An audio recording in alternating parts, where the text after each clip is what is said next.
Azərbaycanda oktyabrın 22-sində arabir yağış yağacağı gözlənilir. Bu barədə Milli Hidrometeorologiya Xidmətindən məlumat verilib. Bakıda və Abşeron yarımadasında havanın dəyişkən buludlu olacağı, arabir tutulacağı, əsasən yağmursuz keçəcəyi gözlənilir. Lakin 21-dən 22-sinə keçən gecə və səhər bəzi yerlərdə yağış yağacağı ehtimalı var.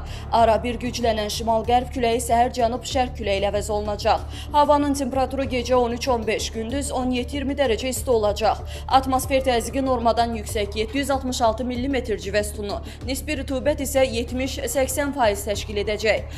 Azərbaycanın rayonlarında bəzi yerlərdə arabir yağış yağacağı, şimşək çaxacağı gözlənilir. Ayrı-ayrı yerlərdə qısa müddətli leysan xarakterli olacağı, dolu düşəcəyi, yüksək dağlıq ərazilərdə qar yağacağı ehtimalı var. Bəzi yerlərdə arabir duman olacaq, mülayim şərq küləyi əsəcək. Havanın temperaturu gecə 10-14, gündüz 18-22, dağlarda gecə 4-8, gündüz 10-15 dərəcə isti olacaq.